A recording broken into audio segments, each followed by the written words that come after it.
कभी कभी तकरीर के दौरान जब मैं ज़्यादा इमोशनल हो जाती हूँ तो मियाँ साहब का मैसेज आता है कि बेटा आराम से धीमे लहजे में बात करो। मुझे भी उनसे जो है वो इस चीज़ पे मुझे वो अक्सर चेक करते हैं। तो जो लीडर होता है वो कौम का टीचर होता है, कौम का उस्ताद होता है, और लीडर लीड्स बाय एग्जाम्पल। एक भी कोई नवाज शरीफ का नाम लेके ये नहीं कह सकता कि नवाज शरीफ ने कभी घेराव जलाओ की तरगीब दी हो, कभी कौम के नौजवानों के हाथ में पेट्रोल बॉम्ब पकड़ाए हों, कभी उनको कहा हो कि बदतमीजी करो, गालियां दो, बल्कि हमेशा ये कहा कि बदतहजीबी का जो जवाब है उसको तहजीब से दो, उसको इखलाक से दो, गाली नहीं देनी, लड़ाई नहीं करनी।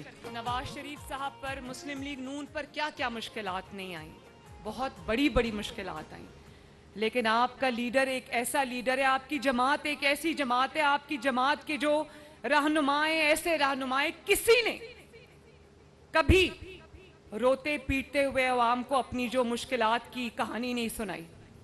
जो मुश्किलात थी, चाहे वो कारोबारी मुश्किलात हों, सियासी मुश्किलात हो, खानदानी मुश्किलात हों, जो जमात पर मुश्किलात आई, जमात के लीडरान पर मुश्किलात आई, जमात के कारकुनों पर मुश्किलात आई, एमएनएज एमपीएस टिकट होल्डर्स पर मुश्किलात आई, लेकिन कभी किसी ने रोना नहीं रोया। इस मुल्क की खातिर, एक मकसद की खातिर, मुल्क को आगे बढ़ाने की खातिर हमेशा बहादुरी से मुश्किलात का सामना किया। और ये बात आज हम नहीं कह रहे, आप नहीं कह रहे, आपके मुखालिफीन भी आज ये बात कर रहे हैं। कोई जमात का जो, ये भी आपकी जमात का खासा है, ये आपकी जमात की शाइनिंग क्वालिटी है कि आपकी जमात ने, आपने, और ये सबसे बड़ा इस चीज का क्रेडिट मैं आपको दूंगी, आप सबको दूंगी। लीडरान तो होते हैं, वो सीजनड होते हैं, वेदर्ड होते हैं, देख रहे होते हैं एक बड़ी पिक्चर, लेकिन आप लोगों ने जिस तरह मुश्किलात का सामना किया, लेकिन चट्टान की तरह, कोहे हिमालय की तरह नवाज शरीफ के साथ खड़े रहे। किसी ने कोई प्रेस कॉन्फ्रेंस नहीं की,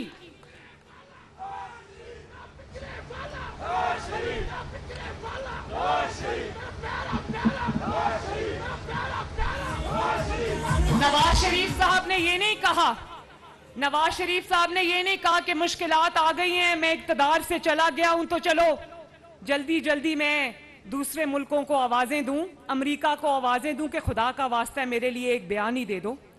या ये नहीं कहा कि लाखों डॉलर खर्च करके लॉबिंग फर्म हायर कर लो यूएस में, या ये सेनेटर्स से, दूसरे मुल्कों के सेनेटर्स से, शर्म की बात है, दूसरे मुल्कों के सेनेटर्स को कहा जाता है कि खुदा के लिए हमारे मुल्क के लिए एक बयान दे दो, मेरे लिए एक बयान दे दो, क्योंकि जब तुम बयान देते हो तो पाकिस्तान में थरथल्ली मच जाती है। कभी किसी ने सुना हो कि नवाज शरीफ ने किसी गैर मुल्की को आवाज दी हो कि खुदा के वास्ते आओ और मेरी मदद करो? उन्होंने एक ही बात की, उन्होंने कहा कि मैं अपना मामला अल्लाह ताला पे छोड़ता हूं। और उसके बाद इस कौम ने, उनकी जमात ने, आपने उनके हर वादे की, फख्र की, उनके यकीन की लाज रखी, जिसके लिए मैं आप सबकी शुक्रगुजार हूं।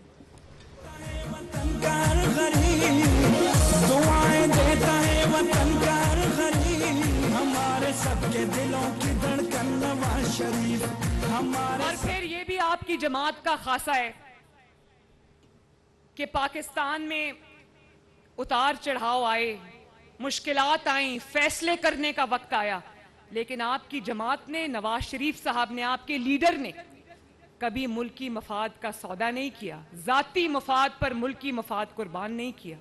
और उसकी एक शानदार मिसाल 1998 के वो एटमी धमाके, जिसमें लाखों करोड़ों अरबों डॉलरों की इमदाद की ऑफर भी आई, धमकियां भी आई, टेलीफोन कॉल्स भी आई, लेकिन नवाज शरीफ साहब ने कहा ना मैं लाखों करोड़ों अरबों डॉलरों को खातिर में लाता हूं, ना ये धमकियां मुझे मरूब कर सकती है, मैं वही फैसला करूंगा जो मेरे मुल्क और कौम के हक में बेहतर हो। यही वजह है कि जब मुश्किल वक्त आया तो जमात सीसा पिलाई हुई दीवार की तरह नवाज शरीफ साहब के साथ खड़ी हो गई।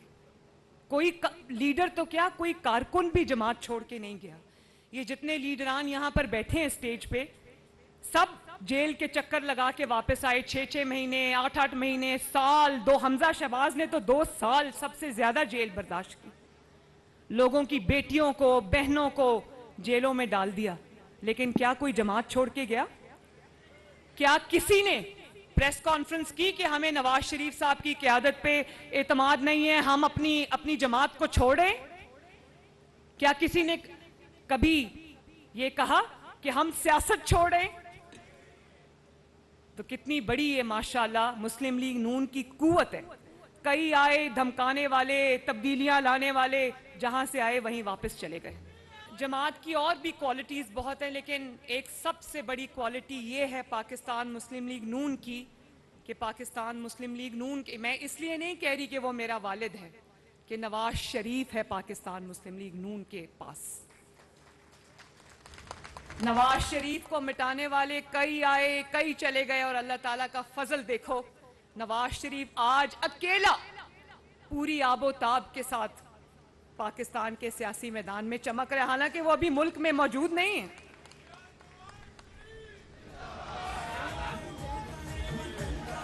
और उसकी वजह ये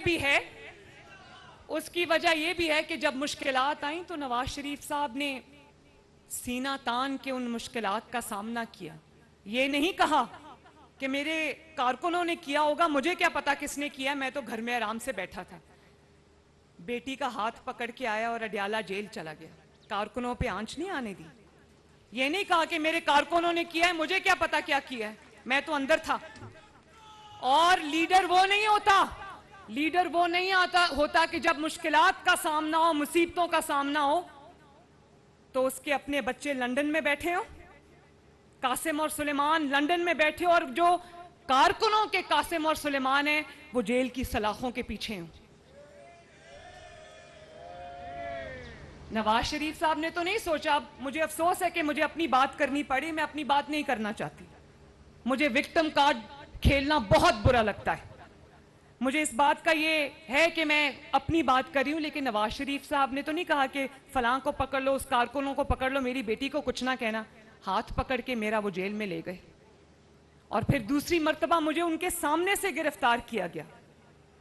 लेकिन उन्होंने, और मुझे आज भी याद है कि उनकी आंखों में आंसू आए तो शहबाज शरीफ साहब ने उनके कंधे पर हाथ रख दिया, और नवाज शरीफ साहब ने एक बात नैब को कही, जो अफसरान मुझे गिरफ्तार करने आए, उन्होंने कहा कि एक जुमला कहा कि याद रखना, वक्त एक जैसा नहीं रहता कभी।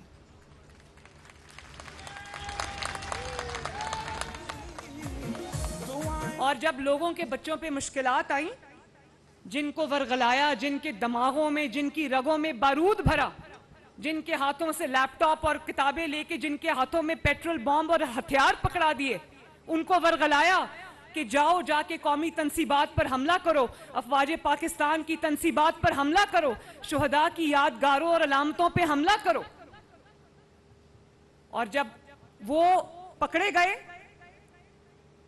उस साजिश में, तो अपने घर से बैठ के ट्वीट कर रहे कि मुझे कासिम और सुलेमान के साथ शुमाली इलाका जात में हाइकिंग बड़ी याद आ रही है।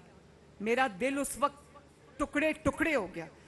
भले वो किसी और जमात का कारकुन हो, है तो वो कारकुन ना। तो मुझे बड़ी तकलीफ हुई इस बात की। और फिर कहता है कि मेरे बच्चों के लिए ये मुल्क ठीक नहीं है।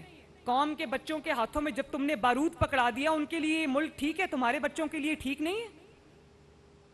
लोगों को कहता था कि इनके बच्चे बाहर रहते हैं। भाई ये मरियम नवाज शरीफ आपके सामने खड़ी है, अल्लाह ताला का शुक्र है, तुम्हारे बच्चे किधर हैं?